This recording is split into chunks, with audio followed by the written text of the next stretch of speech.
This is VOA News. I'm Scott Walterman.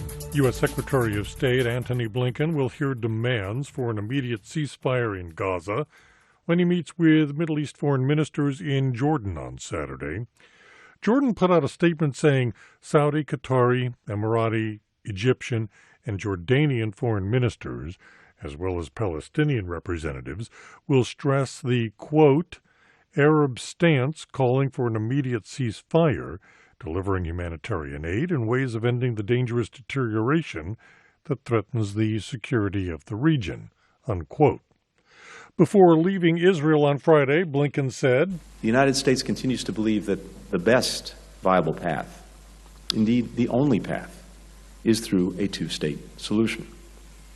That's the only guarantor of a secure Jewish and democratic Israel, the only guarantor of Palestinians realizing their legitimate right to live in a state of their own, enjoying equal measures of security, freedom, opportunity, and dignity.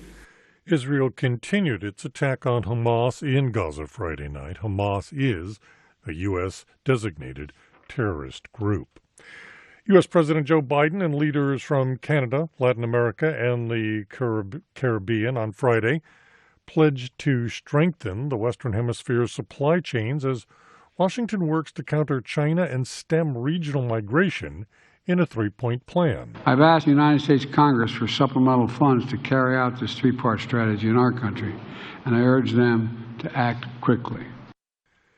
President Biden hosted leaders from the region at the White House on Friday. At least 22 people were killed and dozens injured after a magnitude 6.4 earthquake struck western Nepal on Friday. This is VOA News. Ukrainian soldiers facing a second winter on the battlefield. Exhaustion is setting in as they accept that Russia has a far bigger army and more weapons and ammunition, raising the uncomfortable question of how Ukraine can repel invading forces once and for all in Europe's bloodiest conflict since World War II. Here's Reuters correspondent Rachel Graham. Ukraine's Commander-in-Chief, Valery Zaluzhny, described a stalemate on the battlefield in an interview published this week, though he worried that a protracted attritional war would favour Russia. The stark assessment coincides with the advent of seasonal rains, which makes it harder to advance over muddy ground. Only new capabilities, including more supplies from Western allies, as well as locally produced drones, would tip the balance back in Ukrainian favour, Zaluzhny said.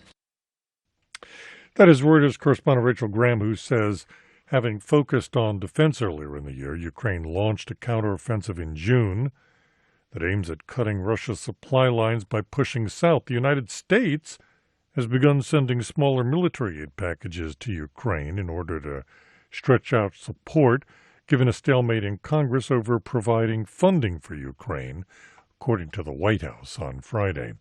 Record-breaking winds in France and really across much of Western Europe have left at least 5 people dead, injuring several others. Here's AP correspondent Charles de Ledesma. Storm Ciarán charged through the continent through Thursday, a weather event plunging vast numbers of people into darkness, damaging properties and disrupting travel. In France, the storm blew out windows and left 1.2 million households without electricity. A truck driver killed when a tree hit his vehicle in northern France, and emergency workers were hurt. Roofs were torn from homes on the Channel Islands, while hundreds of schools stayed close in the English coastal communities of Cornwall and Devon. Charles de Ledesma, London. 2 snow leopard cubs are making their appearance at the Bronx Zoo in New York. Snow leopards live in the highest areas of Central Asia, and they're listed as vulnerable by the International Union of Conservation of Nature. With their white and gray fur, the cats are elusive in the wild, as they're difficult to spot among the snow and rocks of their natural habitats. The cubs, 1 male, 1 female, have not yet been named, but are the offspring of 2 resident snow leopards at the zoo.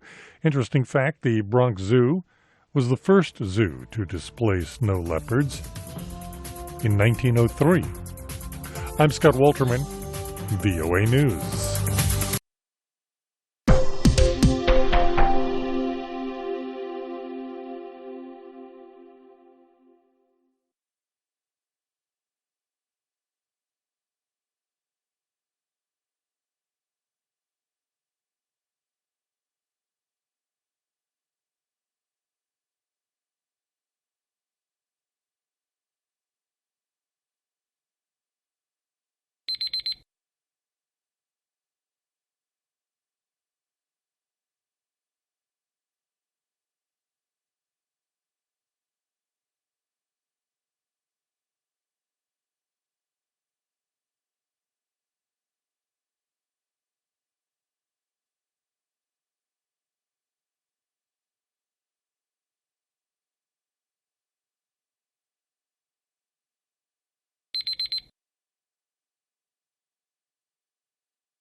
Thank you for watching.